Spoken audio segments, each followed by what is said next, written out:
కేవలం రాజకీయ లబ్ధి కోసం కమ్మ కులాన్ని తప్పుపట్టడం సమంజసం కాదు అని, కమ్మ కులం మీద విషం చిమ్మటం సరైన పద్ధతి కాదు అని కమ్మ సంఘం అధ్యక్షుడు మండవ మురళీకృష్ణ ధ్వజమెత్తారు. కొంతమంది వ్యక్తులు కావాలనే రెండు కుటుంబాల మధ్య జరిగిన హత్యను కమ్మ కులానికి ఆపాదించి కమ్మ కులాన్ని అవమానించి మాట్లాడటం సరికాదు అన్నారు. కందుకూరు దార్కినీపాడులో జరిగిన హత్యను కమ్మ సంఘం ఖండిస్తుంది అంటూ తెలిపారు. కమ్మ సంఘం నాయకులు మాట్లాడుతూ చంద్రబాబు, పవన్ కళ్యాణ్ ఏమీ కుల సంఘాలు నడపటం లేదు అని, కావాలని నాయకులను కులాలను పరిమితం చేయొద్దంటూ అన్నారు. వ్యక్తిగత హత్యలను కులాలకు ఆపాదించడం సరికాదు అన్నారు. లక్ష్మీనాయుడి కుటుంబానికి పరిహారం అందించాలని ప్రభుత్వాన్ని కమ్మవారి సేవా సంఘం కోరుతుంది. కాపు సంఘం నాయకులు కావాలని ఈ హత్యను కమ్మ కులాన్ని నేరస్తులను చేయాలన్న ఉద్దేశంతో తప్పుడు ప్రచారం చేస్తున్నారు. నేరం జరిగినప్పుడు దానిని సరిచేయటానికి పోలీస్ మరియు న్యాయ వ్యవస్థ ఉన్నాయని, వాటిని ఉద్దేశపూరితంగా కులానికి ఆపాదించకూడదు అంటూ తెలిపారు. భవిష్యత్తులో ఇలాంటి పనులు చేస్తే కమ్మ కులం సమాజం ఊరుకోదు అని హెచ్చరించారు. ఈ కార్యక్రమంలో కమ్మవారి సేవా సంఘం రాష్ట్ర అధ్యక్షుడు మండవ మురళీకృష్ణ, జిల్లా కన్వీనర్ రఘు, అధికార ప్రతినిధులు రావుల పద్మజ, కోటపాటి కాశీ, బొడపాటి వెంకట్ తదితరులు పాల్గొన్నారు. మీడియా మిత్రులందరికీ నమస్కారం. ఈరోజు ఈ ప్రెస్ మీట్ కారణం, మొన్న దసరా పండగ రోజు అనగా అక్టోబర్ 2వ తారీఖు జరిగిన కందుకూరు నియోజకవర్గం గుడ్లూరు మండలం దారకినపాడులో జరిగిన ఒక సంఘటన అందరినీ కలిసివేసింది. దీన్ని తీవ్రంగా ముక్తకంఠంతో కమ్మ సంఘం సభ్యులందరం కలిసి తీవ్రంగా ఖండిస్తున్నాం. ఇలాంటి సంఘటనలు ఎవరు చేసినా తప్పే, అది ఏ కులమైనా. కానీ ఆ తర్వాత జరిగిన పరిమాణాలే మాకు చాలా బాధ కలిగిస్తూ ఉన్నాయి. ఏదో వారి వ్యక్తిగత వారి హత్యను కులాలకి కులం రంగు పులుముకోవటం మంచిది కాదు. దాన్ని ఆ ముసుగులో కొన్ని రాజకీయ పార్టీలు వాళ్ళని ఉసిగొలిపి కమ్మ కులం మీదకి విషగొలుపుతాం అంతా. దీన్ని తీవ్రంగా ఖండిస్తున్నాం. ఇద్దరి మధ్య జరిగిన హత్యని కమ్మ కులంకి ఏం సంబంధం అండి? కమ్మ కులం వెళ్ళి హత్యలు చేయమంటుందా? ప్రతిసారి తెలుగుదేశం అధికారంలో వచ్చిన ప్రతిసారి కమ్మ కులం గురించి టార్గెట్ చేసి వేరే పార్టీలు ఏ చిన్న సంఘటన జరిగినా దానికి కులం రంగుబులంతం అంత కరెక్ట్ కాదు. అలాగే ఎప్పుడు మొన్న ఎవరో మాట్లాడుతూ 2019-24 మధ్య కమ్మ కులస్తులు ఏ కలుగులో దాక్కున్నారో ఎక్కడికి పారిపోయారో అన్నారు. ఎక్కడికి పారిపోయలేదు. మా అన్ని రైతు వారి కుటుంబాలు. అలాగే ఎప్పుడు ఒకరికి అన్నం పెట్టే కుటుంబమే కమ్మవారంటే. హత్యలు అనేది ఏదో వ్యక్తిగత కక్షలతో జరిగేవి తప్పితే ఎప్పుడూ ప్రోత్సహించం మేము. ఈరోజు ఇక్కడ కమ్మ సంఘం ఆఫీస్ పెట్టినా మా దగ్గర అన్ని కులాలు వచ్చి కూర్చుంటారు. అందరితో అన్నదమ్ములాగా మెలుగుతాం. దీన్ని మీరు వేరేగా భావించొద్దు. కమ్మ కులానికి ఎప్పుడు సేవ చేసే గుణం ఉంటుంది, కానీ హత్యలు చేసే గుణం ఎప్పుడూ లేదు. ఏదో మీ రాజకీయ లబ్ధి కోసం, మీ వ్యక్తిగత ప్రయోజనాల కోసం మీరు ఫోకస్ అవుతాం కోసం కమ్మ కులాన్ని అడ్డం పెట్టుకుని ఫోకస్ అవుదాం అనుకుంటే మేము తీవ్రంగా ఖండిస్తున్నాం. మరొకసారి ఏమనంటే లోతుగా మీరు పరిశీలించి మాట్లాడాలి. ఇలాంటివి జరిగితే గవర్నమెంట్ చర్యలు తీసుకుంటుంది. పోలీసు వారు ఇమ్మీడియట్గా చర్యలు తీసుకున్నారు. మేము ఎంక్వైరీ చేసాం. అది వారిద్దరూ చాలా మంచి స్నేహితులు, ఎప్పుడూ అన్యోన్యంగా కలిసి ఉండేవారు. వారి మధ్య ఏమి జరిగిందో అది గవర్నమెంట్ వారు లేదా పోలీసు వారు ఎంక్వైరీ చేస్తున్నారు. ఇప్పటికే పోలీసు చర్యలు తీసుకున్నారు. ఇంకొకసారి కమ్మ కులం మీద విషయం జరగడం మానుకోవాలని ఈ సందర్భంగా చెప్తూ మేము కూడా హత్యను తీవ్రంగా ఖండిస్తున్నాం. ఆ కుటుంబానికి మేము కూడా బాసటగా ఉంటాం. కులమతాలకు అతీతంగా అందరూ మెలగాలి. ఇప్పుడిప్పుడే యువజన ఆంధ్రప్రదేశ్ వచ్చిన కాడి నుంచి ఏదో ఒక రభస కులాల కుంపటి రెచ్చగొడతానే ఉంటారు. ఇది మంచిది కాదు మన ఆంధ్రప్రదేశ్కి. ఇప్పుడే అభివృద్ధి చెందిన ఆంధ్రప్రదేశ్ ఇది. కాబట్టి దీన్ని ముక్తఖండంతో అన్ని కులాలు ఖండించాలి. ఎందుకంటే లాస్ట్ 2019-24 మధ్య కూడా కొన్ని సంఘటనలు జరిగినాయి. ఎమ్మెల్సీ అనంతబాబు, ఆయన ఏ కులం, చనిపోయిన ఆయన ఏ కులం, ఎప్పుడూ మేము ఏ రోజు దీని గురించి మాట్లాడలేదు. అలాగే ఏ హత్య జరిగినా, ఏ ఇన్సిడెంట్ జరిగినా అన్నిటికీ అందరూ ముక్తఖండంతో ఖండిస్తూ ఉన్నాం. మరొకసారి ఇలాంటి సంఘటన జరగకుండా పోలీసు వారి చర్యలు తీసుకోవాలి. అలాగే ప్రభుత్వం కూడా ఆదుకోవాలి ఆ కుటుంబాన్ని. ఆ అమ్మాయికి జాబ్ ఇవ్వాలని మన తరపున కూడా ప్రభుత్వం విజ్ఞప్తి చేస్తూ ఉన్నాం. థ్యాంక్ యూ అండి. ముందుగా మీడియా మిత్రులందరికీ కూడా మా నమస్కారాలు తెలియజేస్తూ ఉన్నాము. మొన్న ఏదైతే కందుకూరు దార్కాన్పాడులో జరిగినటువంటి సంఘటనని కమ్మ సంఘం తీవ్రంగా ఖండిస్తూ ఉంది. ఆ బాధిత కుటుంబానికి న్యాయం చేయాలని చెప్పి ప్రభుత్వానికి కమ్మ సంఘం తరపున విన్నవించుకుంటా ఉన్నాము.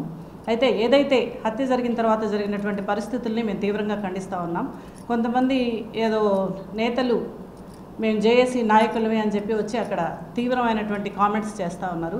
వాళ్ళకి మేము ఒకటే చెప్తా ఉన్నాము, నాయకత్వం అంటే హోదా కాదు, ఇది సామాజిక బాధ్యత అని మేము చెప్తా ఉన్నాము. సమాజం అంటే ఏ ఒక్క కులానికి సంబంధించింది కాదు, ఇది అన్ని కులాల సమూహమే సమాజం అని చెప్పి మేము ఈ సందర్భంగా తెలియజేస్తూ ఉన్నాం. వాళ్ళు మాట్లాడుతూ మీకు అమ్మాళ్ళకు మేము కావాలా, కాపులు కావాలా, పవన్ కళ్యాణ్ కావాలా అని అది ఇది మాట్లాడుతూ ఉన్నారు. మేము ఫస్ట్ వాళ్ళకు ఒకటే తెలియజేస్తూ ఉన్నాము, కమ్మ సంఘం నాయకుడు చంద్రబాబు నాయుడు కాదు, అలాగే పవన్ కళ్యాణ్ కాపు సంఘాన్ని నడపటం లేదు. ఏ పార్టీ అయినా అన్ని కులాల సమూహం అని చెప్పి సమాజ శ్రేయస్సు కోసం మాత్రమే కులాలు కానీ పార్టీలు కానీ పనిచేయాలని చెప్పి సందర్భంగా మేము తెలియజేస్తూ ఉన్నాం. జరిగినటువంటి ఘటనని మేము తీవ్రంగా ఖండిస్తూ ఉన్నాం. దీన్ని కులాలకు ఆపాదించొద్దని, అదేవిధంగా కమ్మ కులస్తులు పారిపోయారని చెప్పి మాట్లాడుతున్నారని, ఏ ఒక్క కమ్మ కులస్తులు కూడా పారిపోలేదు. ఎప్పుడూ సమాజంలో సేవ చేయడంలో కమ్మ కులం ముందుంటుందని చెప్పి సందర్భంగా తెలియజేస్తూ ఉన్నాం. దీనిలో భాగంగానే మేము ఇంకో విషయం కూడా మీ అందరికీ గుర్తు చేస్తూ ఉన్నాం. ప్రకాశం జిల్లా కమ్మవారి సేవా సంఘం 30% ఇతర కులాలకు కూడా సహాయం చేస్తూ ఉందని చెప్పి ఈ సందర్భంగా మీకు మరొకసారి గుర్తు చేస్తూ, దీన్ని కులాలకు ఆపాదించొద్దని, మళ్ళీ ఇలా కులం మీద కామెంట్లు చేస్తే బాగుండదని చెప్తా ఉన్నాము. ఇక్కడ ముఖ్యంగా ప్రకాశం జిల్లాలో కమ్మలు కాపులు సోదరభావంతో మెలుగుతూ ఉన్నారని, దాన్ని మీరు ఎక్కడి నుంచో వచ్చి పాడు చేయొద్దని మళ్ళా చెప్తా ఉన్నాం.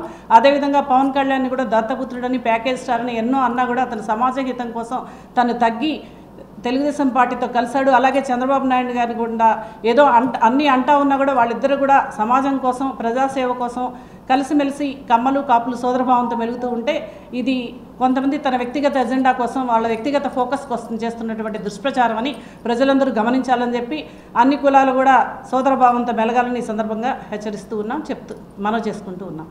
అక్టోబర్ 2వ తారీఖున జరిగినటువంటి ఒక విషాదకరమైన సంఘటన, ఒక నిండు ప్రాణం కోల్పోవడం జరిగింది. ఆ ప్రాణం కోల్పోయినటువంటి లక్ష్మీనాయుడు కుటుంబానికి, తల్లిదండ్రులకి, హాస్పిటల్ ఉన్నటువంటి వారు తొందరగా రికవర్ కావాలని చెప్పి ఆ కుటుంబానికి సంతాపాన్ని తెలియజేస్తూ ఉన్నాను. ముఖ్యంగా మా ఉద్దేశం ఏంటంటే, కులంకు తప్పు చేసే వ్యక్తికి ఎవరికి స్టాంపింగ్ ఏముండదు. ఈ కులం వాళ్ళు ఈ తప్పు చేస్తూ ఉంటారు పర్మనెంట్ కానీ, లేకపోతే ఈ కులం వాళ్ళే బాధితులుగా ఉంటారు ఎప్పుడనే ఉండదు. ఒక వ్యక్తి వాళ్ళిద్దరి మధ్యన ఉన్నటువంటి స్నేహబంధంలో ఎక్కడ జరిగిందో చిన్న డిస్ప్యూట్ వల్ల అది వ్యక్తిగత కక్షగా మార్చుకొని అతను తీసుకున్నటువంటి స్వయంకాలితమైనటువంటి తొందరపాటు నిర్ణయం వల్ల ఒక వ్యక్తి ప్రాణం పోవడానికి కారణమైంది. అలాంటి చర్యలను మా ప్రకాశం జిల్లా కమ్మవారి సేవా సమితి తరఫున తీవ్రంగా ఖండిస్తూ ఉన్నాం. కానీ తర్వాత వచ్చినటువంటి చనిపోయిన కుటుంబానికి సంబంధించినటువంటి కాపు కులానికి సంబంధించిన కొంతమంది నాయకులు వచ్చి సంఘటనగా చూడకుండా, ముఖ్యంగా నేను రాష్ట్ర కాపు సంఘానికి జేఏసీ నేను చెప్తున్నటువంటి రాము అనే అతను కమ్మ కులము అని మాట్లాడుతూ తీవ్రంగా అతను మాట్లాడుతున్నటువంటి మాటలను ఖండిస్తూ ఉన్నాను. నేను మళ్ళీ వాటిని ఈ ప్రెస్ ముందు మాట్లాడడం కూడా నాకు అది అంగీకరించడంలో మనస్సాక్షి. నేను అతనికి ఒకటే చెప్తా ఉన్నాను, నువ్వు ఇంత కాపు కులం కోసం పోరాడుతున్న వ్యక్తివి కదా రాము గారు మీరు.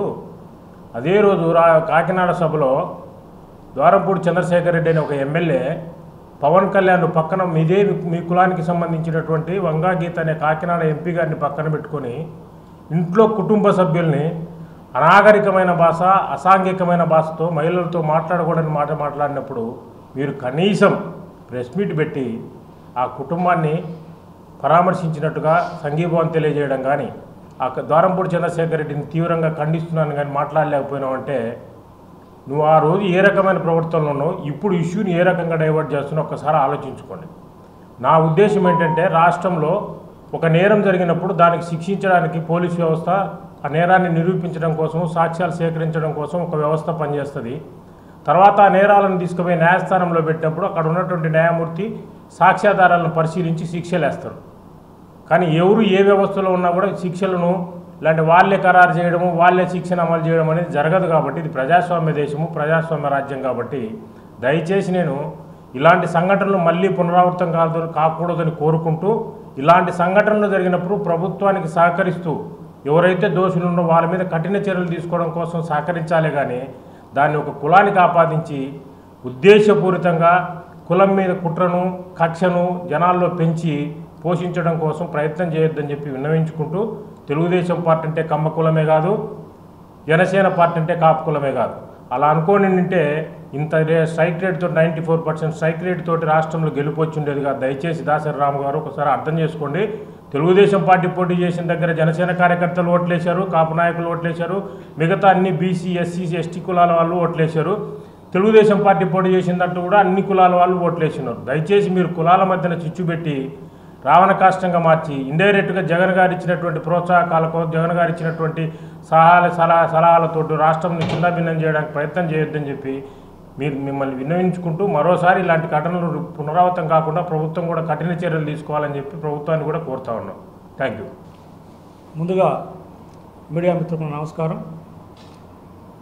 ప్రకాశం జిల్లా కమ్మవారి సేవా సంఘం తరఫున ప్రస్తుతం నేను కన్వీనర్గా బాధ్యత నిర్వహిస్తూ ఉన్నాను. అలాగే ఆంధ్రప్రదేశ్ ఉమ్మడి రాష్ట్ర సర్పంచుల సంఘం ఉపాధ్యక్షుడిగా పనిచేస్తున్నాను. మరి మనకి గుడ్లూరు మండలం ద్వారకానిపాడులో కాకర్ల హరిశ్చంద్ర ప్రసాద్ అనే వ్యక్తి చేసిన ఈ దుర్మార్గపు చర్యని అందరం తీవ్ర కంఠంతో ఖండిస్తున్నాం. ఈ తిరుమలచెట్టి లక్ష్మీనాయుడు, ఈ హరిశ్చంద్ర ప్రసాద్ ఇద్దరు గతంలో స్నేహితులుగా ఉండేవారు. మరి వారి మధ్య ఏ విధమైనటువంటి చర్య జరిగినప్పటికీ ఈ చనిపోవటం అనేది అందరం చాలా బాధ వ్యక్తం చేస్తూ ఉన్నాం. మరి వారితో పాటు లక్ష్మీనాయుడు తమ్ముడు భార్గవు, అలాగే పవను, వీరు కూడా ఆ యాక్సిడెంట్లో గురి కావటం వారు త్వరగా కోరుకోవాలని ప్రకాశం జిల్లా కమ్మవారి సేవా సంఘం కోరుకుంటున్నాం. అలాగే వారి కుటుంబానికి త్వరితగతిన ప్రభుత్వం కూడా సహాయం చేసి ఆదుకోవాలని కోరుకుంటూ ఉన్నాం. అయితే ప్రత్యేకించి ఈ రోజున మేము ఈ సమావేశం ఏర్పడిన కారణం కొంతమంది వ్యక్తులు, ముఖ్యంగా దాసరి రాము, రెడ్డి శేఖర్ బాబు, శేఖర్ రాయలు, ఏలూరు ప్రసాద్, అమ్మ శ్రీనివాస నాయుడు, వీళ్ళంతా కూడా ప్రెస్ మీట్లో మాట్లాడుతూ ముఖ్యంగా ఈ సందర్భంగా నేను దాసరి రాముకి ఒక హెచ్చరిక చేస్తున్నాను. ఎందుకంటే మీరు ఒకసారి గమనించినట్టయితే 2 కుటుంబాల మధ్య జరిగిన దాన్ని కులాలకు ఆపాదించి కమ్మ కులాన్ని నీచంగా మాట్లాడినటువంటి దాసరి రాముకి ఈ సందర్భంగా మేము హెచ్చరించాల్సిన అవసరం వస్తూ ఉంది. భవిష్యత్తులో ఎప్పుడు కూడా నీకేదన్నా చేయాలనుకున్నప్పుడు మీ కులానికి సంబంధించిన వారికి సహాయం చేసుకోవట్లో తప్పులేదు. అలాగే ప్రకాశం జిల్లా కమ్మవారి సేవా సంఘం ఈ రోజున ప్రతి కులానికి, ఈ రోజున ఒంగోలు అంటే గద్దలగుంట అంటారు, మరి గద్దలగుంటకు సంబంధించిన నాయకులు కానివ్వండి, కాపు సంఘం నాయకులు కానీ మాతో చాలా సోదరభావంతో ఉంటారు. వారికి సంబంధించి ఈరోజు మేము కాపు విద్యార్థులకు కూడా మేము ల్యాప్టాప్లు ఇచ్చిన సందర్భం ఉంది. మీకు తెలియకపోతే తెలుసుకోండి రాము గారు. ఇక్కడ మేము చెప్పదలుచుకున్నది ఏంటంటే మీ కులానికి సంబంధించిన వాళ్ళకి సహాయం చేసుకోవడం తప్పులేదు, కానీ పక్క కులాన్ని ద్వేషించడం, ఏదో దురుద్దేశంతో ఎవరో ఇచ్చిన తాంబూలాలకు నువ్వు లొంగి ఈ విధంగా ఒక కమ్మ కులాన్ని టార్గెట్ చేయడాన్ని కమ్మ సహజం సహించబోదని భవిష్యత్తులో, ఎందుకంటే నేను చెప్తా ఉన్నాను, నాకు ఈ రోజున 50 సంవత్సరాలు ఉన్నాయి. 40 సంవత్సరాల నుంచి నేను ఒకే పార్టీలో ఉన్నాను. మరి నువ్వు ఒక్కసారి పునరాలోచించుకోను, ఎన్ని పార్టీలు మారేవో అనేది కూడా ఈ సందర్భంగా తెలియజేస్తా ఉన్నాను. ఒక మనిషి చెప్పేది వాడి విజ్ఞతలు బట్టి ఉంటుందని చెప్పి కూడా ఈ సందర్భంగా తెలియజేస్తా ఉన్నాను. నీకు ఎక్కడ అబ్జెక్షన్స్ లేక ఈ కులాలను రెచ్చగొట్టి ఏదో రకంగా నీ పబ్బం గడిపోవడానికి ఈ కుటిల ప్రయత్నం చేసావని చెప్పి భవిష్యత్తులో ఇటువంటి కార్యక్రమాలు చేపడితే కమ్మ సమాజం చూస్తా ఊరుకోబోదని కూడా ఈ సందర్భంగా తెలియజేస్తూ, భవిష్యత్తులో ఎప్పుడు ఇటువంటి చేస్తే ఊరుకోమని చెప్పి తెలియజేస్తూ, ఈ కుటుంబానికి మేము సానుభూతి తెలియజేస్తూ, ఇప్పుడు ఆమంతి కృష్ణమోహన్ గారు, తిరుమూర్తులు గారు చాలా హోందాగా మాట్లాడారు. మేము దాన్ని స్వాగతిస్తున్నాం. ఎందుకంటే పవన్ కళ్యాణ్ గారికో చంద్రబాబు గారికో ఈ హత్య చేయమని చెప్పరు వాళ్ళు, అది అందరికీ తెలిసి సంగతే. వారికి చేతన మేరకు వారు సహాయం చేయాలని, అలాగే ఈ కుటుంబానికి మీకు ఎప్పుడైతే వాళ్ళు చట్టపరమైన చర్యలు తీసుకున్నారని కూడా మీరు మీడియాలో చెప్పారు, పోలీసు వారు చర్యలు చేపట్టారు, రాజకీయ ఒత్తిడిలో లొంగని చెప్పిన మీరు మళ్ళీ ప్రభుత్వం స్పందించలేని మాట్లాడటం మీ ద్వంద్వ వైఖరికి నిదర్శనం చెప్పి తెలియజేస్తూ, మీకుండా చేతకపోతే చెప్పండి, మేము కూడా ఆ కుటుంబానికి ఎట్లా అండగా నిలబడాలో, చంపిన వాడికి ఎటువంటి శిక్ష పడాలని కూడా మేము ముందుకు వస్తామని చెప్పి ఈ సందర్భంగా తెలియజేస్తూ ముగిస్తున్నాను. Thank you. ఆరోగ్యమే మహాభాగ్యం అంటారు, కానీ ఆరోగ్యాన్ని నమ్మకంగా కాపాడే స్థానం ఎక్కడ? ఇది ఒంగోలులో మీకు దగ్గరగా మన Venkataramana nursing home private limited. Caring your life 54 ఏళ్ల విశ్వాసంతో ఇది ఒక హాస్పిటల్ కాదు, ఇది ఒక విశ్వాసం. 3 తరాలుగా వేలాది కుటుంబాలను ఆరోగ్యంగా నిలిపిన ఆదరణ. మా నిపుణుల వైద్య బృందం మా దగ్గర అనుభవం కలిగిన బృందంలో అందించే సేవలు neuro surgery, general medicine, diabetes, pulmonologist, general surgery, ophthalmology, urology, orthopaedic, ENT, paediatrics, dental surgery, anaesthesiology, gynaecology, cardiology, emergency మరియు క్రిటికల్ కేర్. ఒంగోలులో ఆరోగ్యానికి ఒక కొత్త శకం ప్రారంభమవుతుంది. వెంకటరమణ ఐ హాస్పిటల్ ప్రారంభించబడింది. కంటి ఆరోగ్యానికి ప్రత్యేక పరిష్కారంగా ప్రభుత్వ ఉద్యోగులు, రిటైర్డ్ ఉద్యోగులు మరియు వారి కుటుంబ సభ్యుల కోసం ఈహెచ్ఎస్ ద్వారా వైద్యం, క్యాష్లెస్ సేవలు, మెడియాసిస్, స్టార్, జీహెచ్పీఎల్, ఆదిత్య బిర్లా, బజాజ్ అలియన్స్ మరియు ఇతర ప్రముఖ హెల్త్ స్కీమ్లు అందుబాటులో ఉన్నాయి. ఆరోగ్యశ్రీ, డాక్టర్ ఎన్టీఆర్ వైద్య సేవానిధి అందుబాటులో ఉన్నాయి. చిరునామా ఆర్టీసీ బస్టాండ్ ఎదురుగా, Kurnool road, Ongole. Phone number 08592282623, cell number 9100679099, eye hospital number 9866484770, website www.venkatramannursing.com, Facebook www.facebook.com/pkrnh. Venkataramana nursing home, 3 తరాల విశ్వాసం, నూతనతతో కూడిన సేవ. మేము కేవలం చికిత్స చేయము, మేము శ్రద్ధ వహిస్తాం, పరిరక్షిస్తాం. సేవ చేయడం మాకు ధ్యేయం.